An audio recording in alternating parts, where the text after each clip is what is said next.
എല്ലാവർക്കും നമസ്കാരം. ഇന്ന് നമ്മൾ വന്നിരിക്കുന്നത് ഒരു നാടൻ സ്റ്റൈലിലുള്ള താറാവ് കറി അഥവാ ഡക്ക് കറിയുടെ റെസിപ്പി ആയിട്ടാണ്. വളരെ ടേസ്റ്റി ആയിട്ടുള്ള ഒരു റെസിപ്പിയാണ്. നമ്മൾ ഇന്ന് ചെയ്യുന്നത് കുട്ടനാടൻ സ്റ്റൈലിലുള്ള ഒരു താറാവ് മപ്പാസിൻ്റെ റെസിപ്പിയാണ്. ഇത് ചോറിൻ്റെ കൂടെയും അതുപോലെ തന്നെ അപ്പം, ഇടിയപ്പം, പൊറോട്ട എല്ലാത്തിൻ്റെ കൂടെയും നല്ലൊരു കോമ്പിനേഷനാണ്. നല്ല ടേസ്റ്റി ആയിട്ടുള്ളൊരു കറിയാണ്. അപ്പോൾ ആദ്യം തന്നെ നമുക്ക് ഈ റെസിപ്പിയിലേക്ക് വേണ്ടിയിട്ടുള്ള താറാവ് വേണം. നമ്മളിവിടെ എടുത്തിരിക്കുന്നത് ഫ്രഷ് ആയിട്ടുള്ള 600 ഗ്രാം താറാവാണ്. ഇത് താറാവിൻ്റെ തൈസാണ്, അതായത് ലെഗ് പീസും തൈസും കൂടെ വന്നിട്ടുള്ള ഏരിയയാണ്. നെയ്യോട് കൂടിയിട്ടാണ് നമ്മൾ എടുത്തിരിക്കുന്നത്. ഇനി നമ്മളിതിലേക്ക് ഒരു ചെറിയ കഷ്ണം ഇഞ്ചിയും 4 അല്ലി വെളുത്തുള്ളിയും കൂടെ ഒന്ന് ചതച്ച് എടുത്തിട്ടുണ്ട്. ആദ്യം തന്നെ നമുക്ക് ഈ താറാവ് നന്നായിട്ടൊന്ന് വേവിച്ചെടുക്കണം. ചിക്കനെ അപേക്ഷിച്ച് താറാവിന് കുറച്ചുകൂടെ വേവ് കൂടുതലാണ്.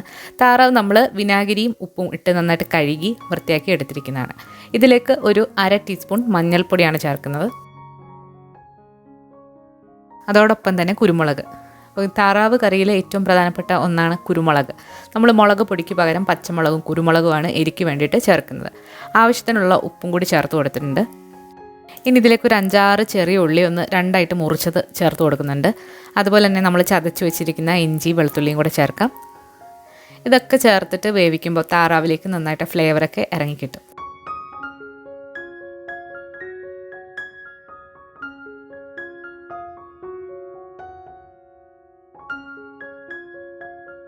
ഇതെല്ലാം കൂടെ ചേർത്തിട്ട് കൈ വെച്ചിട്ട് തന്നെ നന്നായിട്ടൊന്ന് മിക്സാക്കി ഇപ്പോൾ നമ്മൾ എടുത്തിട്ടുണ്ട്. ഇനി നമ്മളിതിലേക്ക് തേങ്ങാപ്പാലാണ് ചേർക്കുന്നത്. 1.5 കപ്പ് കട്ടി കുറഞ്ഞ തേങ്ങാപ്പാൽ ആണ് നമ്മളിത് ചേർക്കുന്നത്. തേങ്ങാപ്പാലിലാണ് താറാവിന് കിടന്ന് വേവാനായിട്ട് പോകുന്നത്. അപ്പോൾ ഈ താറാവ് കറിക്ക് ഒരു പ്രത്യേക ടേസ്റ്റാണ്. ഒരുപാട് കട്ടിയുള്ള പാലല്ല എടുക്കേണ്ടത്, കട്ടി കുറഞ്ഞ തേങ്ങാപ്പാലാണ് എടുക്കേണ്ടത്. അപ്പോൾ ഇനി ഇത് അടച്ചു വെച്ച് നമുക്കൊരു 3 വിസിലൊന്ന് വേവിച്ചെടുക്കാം. അത് താറാവിൻ്റെ വേവ് അനുസരിച്ചിട്ട് നിങ്ങൾക്ക് വിസിൽ തീരുമാനിക്കാം. പിന്നെ വേണ്ടത് 2 സവാള, ഒരു പിടി ചെറിയ ഉള്ളി, ഒരു ചെറിയ കഷ്ണം ഇഞ്ചി, 5 അല്ലി വെളുത്തുള്ളി, പിന്നെ ഒരു 10 പച്ചമുളക്. അപ്പോൾ എല്ലാം കൂടി നമുക്ക് ചതച്ചെടുക്കാം. ആദ്യം തന്നെ ഇഞ്ചി വെളുത്തുള്ളി അതുപോലെ തന്നെ കുറച്ച് ഗരം മസാല മുഴുവനെ ഉള്ളതും കൂടി ചതച്ച് എടുക്കുകയാണ്. ഗരം മസാല എന്ന് പറയുമ്പോൾ ഇത് പ്രത്യേകിച്ച് ചേർക്കേണ്ടത് പെരിഞ്ജീരകമാണ്. 1 ടീസ്പൂൺ വലിയ ജീരകം ചേർത്ത് കൊടുത്തിട്ടുണ്ട്. അതുപോലെ 3 ഏലക്ക. ഏലക്കയുടെ തൊലി മാറ്റിയിട്ട് കുരു മാത്രം ഇട്ടിട്ട് നന്നായിട്ടൊന്ന് ചതച്ച് എടുക്കാം.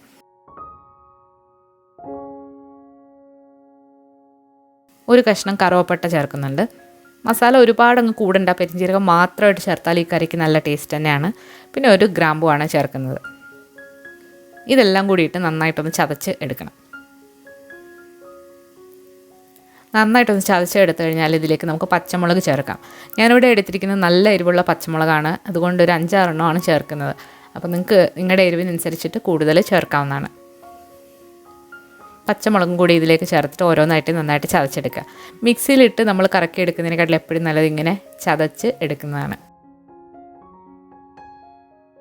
ഇനി ഒരു പാത്രം ഒന്ന് ചൂടായി വന്നിട്ടുണ്ട്. അതിലേക്ക് നമുക്ക് വെളിച്ചെണ്ണ ഒഴിച്ചു കൊടുക്കാം. നമ്മളൊരു 3 സ്പൂൺ വെളിച്ചെണ്ണയാണ് ഒഴിക്കുന്നത്.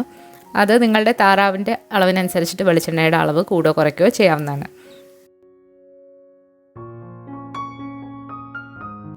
വെളിച്ചെണ്ണ നന്നായിട്ട് ചൂടായി വന്നിട്ടുണ്ട്. നമ്മൾ ചതച്ച് വെച്ചിരിക്കുന്ന ഇഞ്ചി വെളുത്തുള്ളി പച്ചമുളക് ഗരം മസാല ഇത് ചേർത്തിട്ട് നന്നായിട്ടൊന്ന് വഴറ്റിയെടുക്കാം. ഇത് വഴറ്റുമ്പോൾ കൂടെ തന്നെ കുറച്ച് കറിവേപ്പിലയും കൂടെ ചേർക്കാം. നമ്മുടെ താറാവ് ഇവിടെ വെന്ത് 3 വിസിലൊക്കെ വന്നിട്ട് പ്രഷർ പോകാനായിട്ട് നമ്മൾ മാറ്റി വെച്ചിട്ടുണ്ട്. പ്രഷർ പോയതിന് ശേഷം മാത്രം കുക്കർ ഓപ്പൺ ചെയ്യാം. ഇഞ്ചി വെളുത്തുള്ളി പച്ചമുളക് നന്നായിട്ട് വഴറ്റിയെടുത്ത് പച്ചമണമൊക്കെ നന്നായിട്ടൊന്ന് മാറ്റിയെടുക്കാം.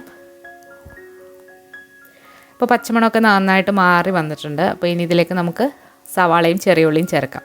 സവാളയ്ക്ക് പകരം മുഴുവനായിട്ട് ചെറിയ ഉള്ളി ചേർത്താലും നല്ല രുചിയാണ്. ഇവിടെ അത്രയും കിട്ടിയില്ല, അതുകൊണ്ട് ഞാൻ ഒരു പിടി ചെറിയ ഉള്ളിയും 2 സവാളയും കൂടെയാണ് ചേർത്തിരിക്കുന്നത്. ഈ സവാളയും ചെറിയ ഉള്ളിയും കൂടെ നന്നായിട്ട് കുറച്ച് ഉപ്പും കൂടെ ചേർത്തിട്ടൊന്ന് വഴറ്റിയെടുക്കാം.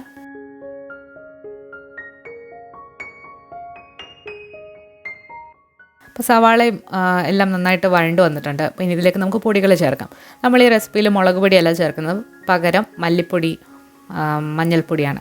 അപ്പോൾ ആദ്യം നമുക്ക് മഞ്ഞൾപ്പൊടി ചേർക്കാം. ഒരു 1/4 ടീസ്പൂൺ മഞ്ഞൾപ്പൊടി ചേർത്തിട്ടുണ്ട്. ഇനി ഇതിലേക്ക് നമ്മൾ 3 ടീസ്പൂൺ മല്ലിപ്പൊടിയാണ് ചേർക്കുന്നത്. 600 ഗ്രാം ഡക്ക് മീറ്റിന് വേണ്ടിയിട്ടാണ് നമ്മൾ ഈ അളവ് പറയുന്നത്. മല്ലിപ്പൊടിയും കൂടി ചേർത്ത് കൊടുത്തിട്ടുണ്ട്. ഇനി ഇതിൻ്റെ പച്ചമണം നന്നായിട്ടൊന്ന് മാറ്റിയെടുക്കാം.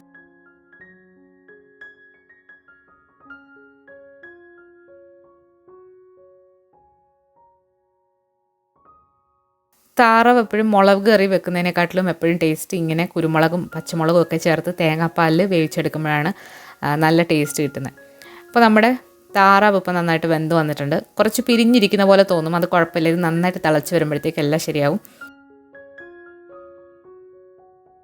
താറാവ് ഇപ്പോൾ ഒരു 1/4 പരുവാണ് വേവായിട്ടുള്ളത്. ബാക്കി ഇനി നമ്മൾ വേവിക്കാൻ പോകുന്നത് ഈ മസാലയിലിട്ടാണ്. നന്നായിട്ട് ഇളക്കി കൊടുക്കുക. അതിനുശേഷം ബാക്കി കൂടെ താറാവ് നന്നായിട്ട് വേവിച്ചെടുക്കാം. ഉപ്പ് നോക്കിയിട്ട് ഉപ്പൊന്ന് അഡ്ജസ്റ്റ് ചെയ്യുക. ഇനി നമ്മൾ ഇതിലേക്ക് ഒരു വലിയൊരു ഉരുളക്കിഴങ്ങ് സ്ക്വയർ കഷ്ണങ്ങളാക്കി മുറിച്ചതാണ് അതിലേക്ക് ചേർത്ത് കൊടുത്തിട്ട് അതും കൂടി ഇട്ടിട്ടാണ് നന്നായിട്ട് ഇത് വേവിച്ച് എടുക്കുന്നത്. ഉരുളക്കിഴങ്ങ് ചേർക്കുന്നത് നിങ്ങളുടെ ഇഷ്ടമാണ്, വേണമെന്നുണ്ടെങ്കിൽ മാത്രം ചേർത്താൽ മതി. പക്ഷേ ഉരുളക്കിഴങ്ങ് ചേർക്കുമ്പം അപ്പത്തിനും ഇടിയപ്പത്തിനും ഒക്കെ എടുക്കുമ്പോൾ നല്ല ഒരു ടേസ്റ്റാണ്. ആദ്യം നമുക്കിത് അടച്ചു വെച്ച് കുറച്ച് നേരം വേവിക്കാം. അതിനുശേഷം നമുക്ക് ഇതിലേക്ക് ഉരുളക്കിഴങ്ങ് ചേർത്ത് കൊടുക്കാം. നമ്മളിപ്പോൾ ഉരുളക്കിഴങ്ങ് ചേർത്ത് കൊടുത്തിട്ടുണ്ട്. ഇനി ഈ ഉരുളക്കിഴങ്ങ് ഇതിൽ കിടന്ന് നന്നായിട്ട് വെന്ത് വരണം. അപ്പോഴത്തേക്ക് താറാവും ഒക്കെ നന്നായിട്ട് വെന്ത് വന്നിട്ടുണ്ടാവും. നന്നായിട്ട് അടച്ചു വെച്ചിട്ട് ഒന്ന് വേവിച്ചെടുക്കാം. ഈ താറാവിൻ്റെ മീറ്റ് ഞാൻ വാങ്ങിച്ചത് കൂപ്പ് കടയിൽ നിന്നാണ്. എല്ലാ കടകളിലും എപ്പോഴും കിട്ടില്ല, ചില കടകളിൽ മാത്രമേ ഇത് കിട്ടൂ. മാത്ഹം എന്ന് പറഞ്ഞിട്ട് ഒരു ഓൺലൈൻ ഗ്രോസറി ഷോപ്പുണ്ട്, അപ്പോൾ അവിടെ കിട്ടാറുണ്ട്. സ്വീഡനിലുള്ളവർക്ക് വേണ്ടിയിട്ടാണ് ഇപ്പോൾ പറയുന്നത്. അപ്പോൾ അവിടെ ഓൺലൈനായിട്ട് നമുക്കിത് ഡെലിവർ ചെയ്യും അവർ. ഇപ്പം ഞാൻ കൂപ്പിൽ പോയപ്പം കണ്ടപ്പോൾ വാങ്ങിയതാണ്. ഫ്രോസൺ ആയിട്ടുള്ളത് എടുക്കുന്നതിനെക്കാട്ടിലും എപ്പോഴും നല്ലത് ഫ്രഷ് ആയിട്ടുള്ളത് എടുക്കുന്നതാണ്. ഇപ്പോൾ നമ്മുടെ താറാവൊക്കെ നന്നായിട്ട് വെന്ത് എണ്ണയൊക്കെ തെളിഞ്ഞ് വന്നിട്ടുണ്ട്. ഇനി നമുക്കിതിലേക്ക് തേങ്ങയുടെ നല്ല കട്ടിപ്പാലാണ്, അരക്കപ്പാണ് ചേർക്കുന്നത്. കട്ടിപ്പാൽ ചേർത്തതിന് ശേഷം ഒരുപാടിട്ട് തിളപ്പിക്കരുത്. ജസ്റ്റ് ഒന്ന് ഇളക്കി ഒന്ന് ചൂടാക്കിയതിന് ശേഷം നമുക്കിത് തീ ഓഫ് ചെയ്യാം. വളരെ ടേസ്റ്റ് ആയിട്ടുള്ള ഒരു കറിയാണ്. കാണുമ്പോൾ തന്നെ നിങ്ങൾക്ക് അറിയാമായിരിക്കും. ഇതിലേക്ക് വേണമെന്നുണ്ടെങ്കിൽ നിങ്ങൾക്ക് കടുകൊക്കെ വറുത്തിട്ട് ഇടാവുന്നതാണ്. പക്ഷേ കടുക് വറുക്കേണ്ട ആവശ്യമൊന്നുമില്ല, അല്ലാതെ തന്നെ നല്ല ടേസ്റ്റിയാണ്. അവസാനമായിട്ട് ഇതിലേക്ക് കുറച്ച് കുരുമുളക് പൊടിയും കൂടി വിതറി കൊടുത്തതിന് ശേഷം അടച്ചു വെച്ച് കുറച്ച് കഴിയുമ്പം ഇതെടുത്ത് സെർവ് ചെയ്യാവുന്നതാണ്. വളരെ ടേസ്റ്റി ആയിട്ടുള്ളൊരു ഡക്ക് കറിയാണ് നമ്മളിന്ന് കണ്ടത്. കുട്ടനാടൻ സ്റ്റൈലിൽ ചെയ്തിരിക്കുന്നതാണ്. അപ്പോൾ എല്ലാവരും ഈ ക്രിസ്മസിന് ട്രൈ ചെയ്ത് നോക്കിയിട്ട് നിങ്ങളുടെ അഭിപ്രായങ്ങൾ അറിയിക്കുക. പുതിയൊരു റെസിപ്പി വീഡിയോ ആയിട്ട് നമുക്ക് വീണ്ടും കാണാം. Thank you.